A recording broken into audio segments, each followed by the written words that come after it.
Welcome back to Emplify, the podcast corollary to EB Medicine's emergency medicine practice. I'm Jeff Nusbaum, and I'm back with my co-host, Nachi Gupta. This month, we're taking it back to our old routine, no special guests. Don't sound so sad about it. Jeremy was great last month, and he's definitely paved the way for more special guests in upcoming episodes. You're right, but this month's episode is special in its own way. We'll be tackling electrical injuries in the emergency department, from low and high voltage injuries to the more extreme and rare lightning-related injuries. And this is obviously not something we see that often, so listen up for some easy to remember high-yield points to help you when you get an electrical injury in the ED. Pay particular attention to the, which as always signals the answer to one of our CME questions. I hate to digress so early and drop a cliche, let's start with a case, but we here in Pittsburgh just a month ago had a lightning strike induce cardiac arrest, so this hits really close to home. Thankfully, that gentleman was successfully resuscitated despite no bystander CPR, and if you listen carefully, we hope to arm you with the tools to do so similarly. This month's print issue is authored by Dr. Genkis and Dr. Shishay from the Oklahoma University School of Community Medicine. It was peer-reviewed by Dr. O'Keefe and Dr. Silverberg from Florida State University College of Medicine and Kings County Hospital, respectively. And unlike past issues and episodes covering more common pathologies like, say, sepsis, this month's team reviewed much more literature than just the past 10 years. In total, they pulled references from 1966 until 2018. Their search yielded 477 articles, which was then narrowed to 88 after initial review. Each year in the U.S., approximately 10,000 patients present with electrical burns or shocks. Thankfully, fatalities are declining, with just 565 in 2015. On average, between 25 and 50 of the yearly fatalities can be attributed to lightning strikes. Interestingly, most of the decrease in fatalities is due to improvements in occupational precautions and not due to changes in healthcare. That's interesting and great to hear for workers. Also worth noting is the trimodal distribution of patients with electrical injuries. With young children being affected by household currents, adolescent males engaging in high-risk behaviors, and adult males with occupational exposures and hazards. Electrical injuries and snake bites leave it to us men to excel at all the wrong things. Anyway, before we get into the medicine, we unfortunately need to cover some basic physics. I know, it might seem painful, but it's really necessary. There are a couple of terms we need to define to help us understand the pathologies we'll be discussing. Those terms are current, amperes, voltage, and resistance. So the current is the total amount of electrons moving down a gradient over time, and it's measured in amperes. Voltage, on the other hand, is the potential difference between the top and bottom of a gradient. The current is directly proportional to the voltage. It can be alternating, AC, or direct, DC. Resistance is the obstruction of electrical flow, and it is inversely proportional to the current. Think of Ohm's law here. Voltage equals current times resistance. Damage to the tissues from electricity is largely due to thermal injury, which depends on the tissue resistance, voltage, amperage, type of circuit, and the duration of contact. And that brings us to an interesting concept, the let-go threshold. Since electrical injuries are often due to grasping an electric source, this can induce tetanic muscle contractions and therefore the inability to let go, thus increasing the duration of contact and extent of injury. Definitely adding insult to injury right there. With respect to the tissue resistance, that amount varies widely depending on the type of tissue. Dry skin has a high resistance, far greater than that of wet or lacerated skin, and the skin's resistance breaks down as it absorbs more energy. Nerve tissue has the least resistance and can be damaged by even low voltage without cutaneous manifestations. Bone and fat have the highest resistance. In between nerve and bone and fat, we have blood or vascular tissue, which have low resistances, and muscle and viscera, which have slightly more resistance than those two. Understanding the resistances will help you anticipate the types of injuries you're treating, since current will tend to follow the path of least resistance. In high-resistance tissues, most of the energy is lost as heat, causing coagulation necrosis. These concepts also explain why you may have deeper injuries beyond what can be visualized on the surface. And not only does the resistance play a role, but so too does the amount and type of current. AC, which is often found in standard home and office settings, can also be found in high voltage transmission lines, and that usually affects the electrically sensitive tissues like nerve and muscle. DC has a higher let-go threshold and does not cause as much sensation. It also requires more amperage to cause VFib. DC is often found in batteries, car and computer electrical systems, some high voltage transmission lines, and capacitors. Voltage has a twofold effect on tissues. The first mechanism is through electroporation, which is direct damage to cell membranes by high voltage. The second is by overcoming the resistance of body tissues and intervening objects such as clothes or water. You're probably familiar with this concept when you see high voltages arcing through the air without direct contact with the actual electrical source, leading to diffuse burns. As voltage increases, the resistance of dry skin is, not surprisingly, reduced, leading to even worse injuries. And for this reason, the U.S. Department of Energy has set 600 volts as the cutoff for low versus high voltage electrical exposure. It's absolutely crucial that we also mention and then re-mention throughout this episode that those with electrical injuries often have multi-system injuries due to not only the thermal injury, but electrical damage to the electrically sensitive tissue, as well as mechanical trauma. Injuries are not uncommon both from the forceful pulling away from the source and the subsequent fall if one occurs. That's a great point, which we'll return to soon, as it plays an important role in destination selection. But before we get there, let's review the common clinical manifestations of electrical injuries. First up are the cutaneous injuries. Most electrical injuries present with burns to the skin. Low voltage exposures typically cause superficial burns at the entry and exit sites, whereas high voltage exposures cause larger, deeper burns that may require skin grafting, debridement, and even amputation. High voltage injuries can also travel through the subcutaneous tissue, leading to extensive burns to deep structures, despite what appears to be relatively uninjured skin. In addition, high voltage injuries can also result in superficial burns to large areas, secondary to flash injury. Electrical injuries can also lead to musculoskeletal injuries via either thermal or mechanical means. Thermal injury can lead to muscle breakdown, rhabdo, myonecrosis, edema, and in worst case, compartment syndrome. In the bones, it can lead to osteonecrosis and periosteal burns. In terms of mechanical injury, electrical injury often leads to forceful muscular contractions and falls. In 2 retrospective studies, 11% of patients with high voltage exposures also had traumatic injuries. While not nearly as common, the far rarer cardiovascular injuries are certainly up there as the most feared. Pay attention to the entry and exit sites, as the pathway of the shock is predictive of the potential for myocardial injury and arrhythmia. Common arrhythmias include AV block, bundle branch blocks, AFib, QT prolongation, and even ventricular arrhythmias, including both VFib and VTAC, both of which typically occur immediately after the injury. There is a school of thought out there that the victims of electrical injury can have delayed onset arrhythmias and require prolonged cardiac monitoring. However, several well-designed observational studies, including thousands of patients, have demonstrated no such evidence. It's also worth noting that ST elevation MIs have also been reported. However, this is usually due to coronary artery vasospasm rather than acute arterial occlusion. Respiratory injuries are somewhat less common. Acute respiratory failure usually occurs secondary to electrical injury-induced cardiac arrest. Thoracic tetany can cause paralysis of the respiratory muscles. Late findings of respiratory injury include pulmonary effusions, pneumonitis, pneumonia, and even PE. The electrical resistance of lung tissue is relatively high, which may account for why pulmonary injury is less common. Vascular injuries include coagulation necrosis as well as thrombosis. In addition, those with severe burns are at increased risk of DVT, especially in those who are immobilized. In at least one study, the incidence of DVT in hospitalized burn patients was as high as 23%. That's pretty high. Neurologic complaints are far more common as nerve tissue is highly conductive. While the most common neurologic injury from an electric shock is loss of consciousness, other common neurologic insults include weakness, paresthesias, and difficulty concentrating. And if the entry and exit sites traverse the spinal cord, this also puts the patient at risk for spinal cord lesions. Specifically, with respect to high voltage injuries, these victims are at risk for posterior cord syndrome. In addition, depression, pain, anxiety, mood swings, and cognitive difficulties have all been commonly described. Rounding out our discussion of electrical injuries, visceral injuries are rather rare, with bowel perforation being the most common. High voltage injuries have also been associated with cataracts, macular injury, retinal detachment, hearing loss, tinnitus, and vertigo. Perfect. I think that more or less rounds out an overview of organ-specific electrical injuries. Let's talk about pre-hospital care for these patients, a broad topic in this case.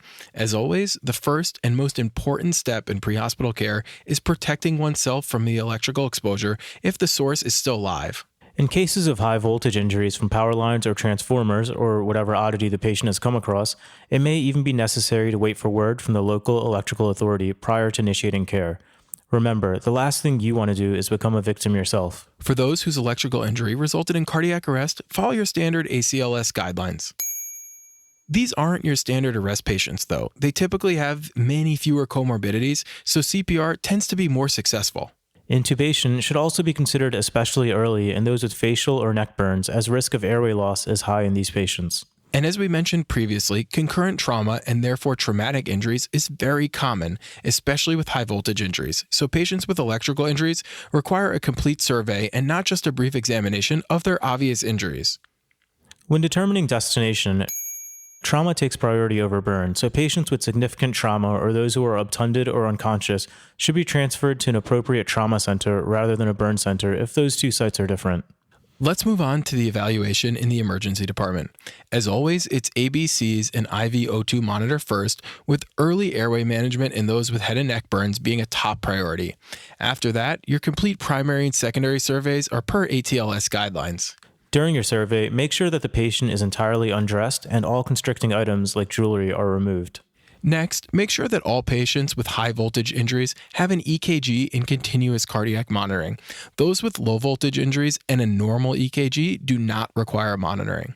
Additionally, for those with severe electrical injuries, an IV should be placed and fluid resuscitation should begin. Fluid requirements will likely be higher than those predicted by the Parkland formula. You should aim for a goal of maintaining urine output of 1 to 1.5 milliliters per kilogram per hour.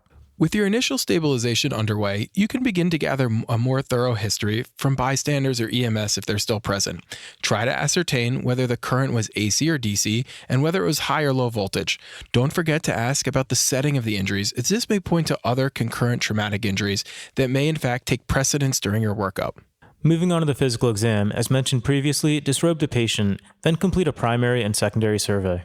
If the patient has clear entry and exit wounds, the path through the body may become apparent and offer clues about what injuries to expect. A single exam won't suffice for electrical injury patients. All patients with serious electrical injuries will require serial exams to evaluate for vascular compromise and compartment syndrome. All right, so I think that wraps up the physical. Let's move on to diagnostic studies. First off, I know we've said it, but it's definitely worth reiterating. All patients presenting with a history of an electric shock require an EKG. In those with a low voltage injury, without syncope, and with a normal EKG, you don't routinely need cardiac monitoring. Again, low voltage injury, no syncope, normal EKG, no cardiac monitoring. However, in the setting of high voltage injuries, the data is less clear.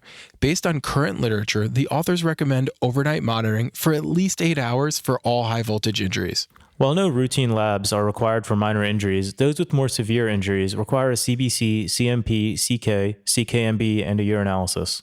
The CK is clearly for rhabdo, but interestingly, a CKMB greater than 80 nanograms per milliliter is actually predictive of limb amputation. Oh, and don't forget a urine pregnancy test when appropriate, of course. In terms of imaging, you'll have to let your history guide your diagnostic studies. Perform a FAST exam to screen for intra-abdominal pathology for anyone with concern for concurrent trauma. Keep a low threshold to X-ray or CT any potentially injured body regions. Real quick, in case you missed it, ultrasound sneaks into an episode yet again. Maybe I should reconsider and do an ultrasound fellowship instead of an EMS fellowship. Certainly seems like that's where the money's at. Well, maybe not the money, but at least this knowledge. Anyway, let's move on to treatment.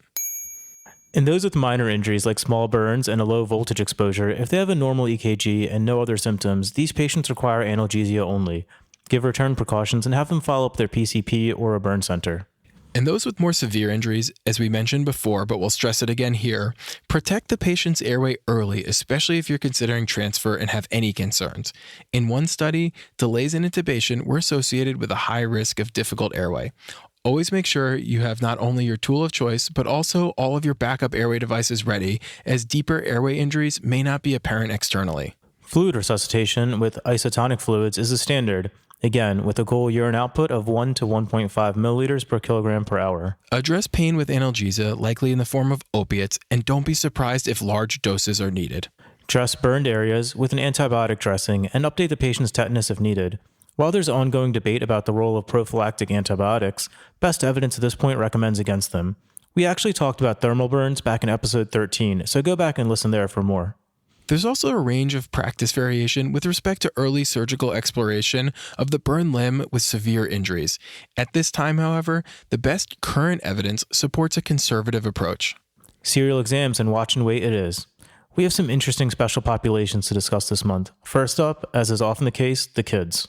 Young children are sadly more likely to present with oral facial burns due to, well, just about everything ending up in their mouths. And since many of our listeners are likely in board study mode, why don't you fill us in on the latest evidence with respect to labial artery bleeding, the classic board question? Sure. There's up to a 24% risk of labial artery bleeding and primary tooth damage with oral electrical burns. Although there isn't a clear consensus, current evidence supports early ENT consultation and a strong consideration for admission and observation for delayed bleeding. Keep in mind, though, that labial artery bleeding is often delayed and has been reported as far as 2 weeks out from the initial insult. Moral of the story, don't put electrical cords in or anywhere near your mouth. Next, we have pregnant patients. Case reports of pregnant patients suffering electrical injuries have described fetal arrhythmias, ischemic brain injury, and fetal demise. For this reason, those that are past the age of fetal viability should have fetal monitoring after experiencing an electrical shock. If not already done, an ultrasound should be attained as well, and a 2-week follow-up ultrasound will be needed. We're switching gears a bit with this next special population, those injured by an electrical control device or taser. Tasers typically deliver an initial 50,000 volt shock with a variable number of additional shocks following that.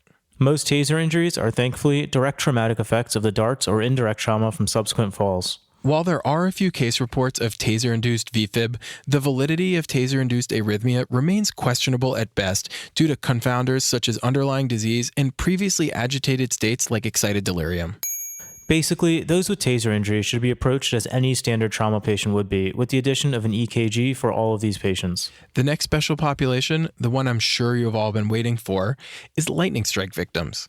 Lightning carries a voltage in the millions with amperage in the thousands, but with an incredibly short exposure time. Because of this, lightning causes injuries in a number of different ways. And because it's often raining when lightning strikes, wet skin may cause the energy to stay on the skin in what is known as a flashover effect. Similarly, and not surprisingly, burns are common after a lightning strike. Lichtenberg figures are superficial skin changes that resemble bare tree branches and are pathognomonic for lightning injury. Thankfully, these usually disappear within a few weeks without intervention. Next, the rapid expansion of the air around the strike can lead to a concussive blast and a variety of traumatic injuries, including ocular and otologic injury, like tympanic membrane rupture, which occurs in about 2/3 of cases. An ophthalmologic consult should be obtained in most, if not all, of these cases. Making matters worse, lightning can also travel through electric wiring and plumbing to cause a shock to a person indoors nearby the strike. And like we mentioned earlier, just as was the case with my fellow Pittsburgher or Yinzer, forget about it. It's just what Pittsburghers call themselves for a reason or another that I don't understand. But we're still talking lightning here. Cardiac complications, including death, contusion, and vasospasm, have all been reported secondary to lightning injuries. But don't lose hope. In fact, you should gain hope as these patients have a much higher than typical survival rates. From the neurologic standpoint, it's a bit more complicated. CNS dysfunction may be immediate or delayed and can range from strokes to spinal cord injuries. Cerebral salt wasting syndrome, peripheral nerve lesions, spinal cord fracture, and cerebral hemorrhages have all been described.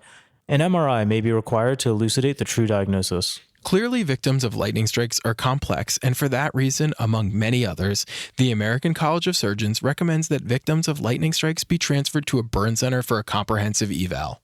Let's touch upon any other details regarding this position.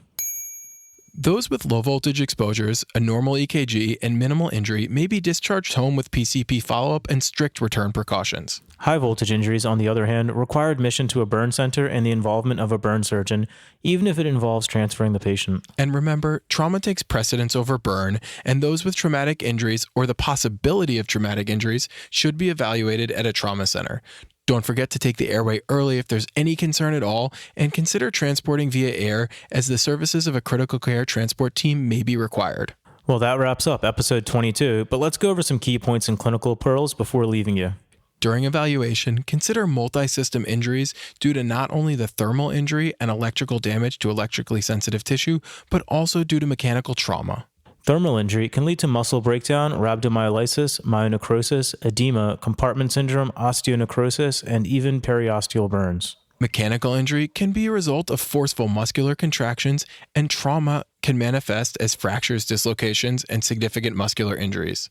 Electrical injuries due to grasping an electric source can induce tetanic muscle contractions and therefore the inability to let go.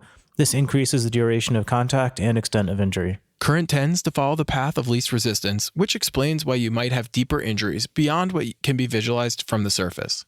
Nerve tissue has the least resistance and can be damaged by even low voltage without cutaneous manifestations. Bone and fat, on the other hand, have the highest resistance to electrical injury. High voltage injuries place patients at risk for spinal injuries, most notably posterior cord syndrome. High voltage injuries have also been associated with cataracts, macular injury, retinal detachment, hearing loss, tinnitus, and vertigo. All patients with electrical injury require an EKG. Low voltage injuries with the normal EKG on presentation don't always require cardiac monitoring.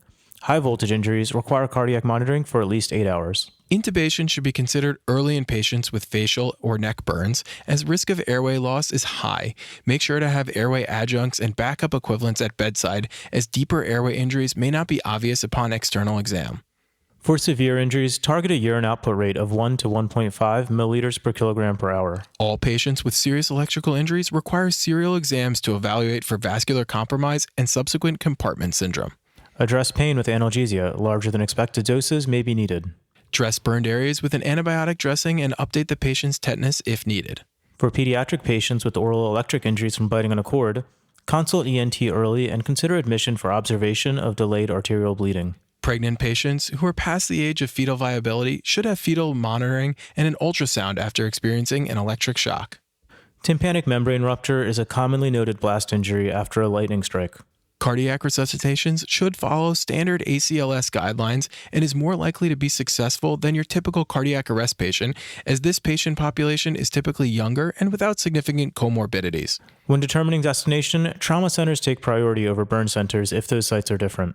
So that wraps up episode 22, Managing Electrical Injuries in the Emergency Department. Additional materials, as always, are available on the website for emergency medicine practice subscribers.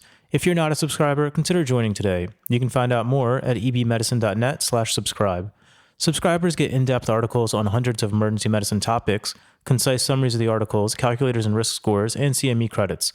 You'll also get enhanced access to the podcast, including the images and tables mentioned. You can find everything you need to know at ebmedicine.net/subscribe. And the address for this month's credit is ebmedicine.net/E1118. So head over there to get your CME credit. As always, the you heard throughout the episode corresponds to the answers to the CME questions.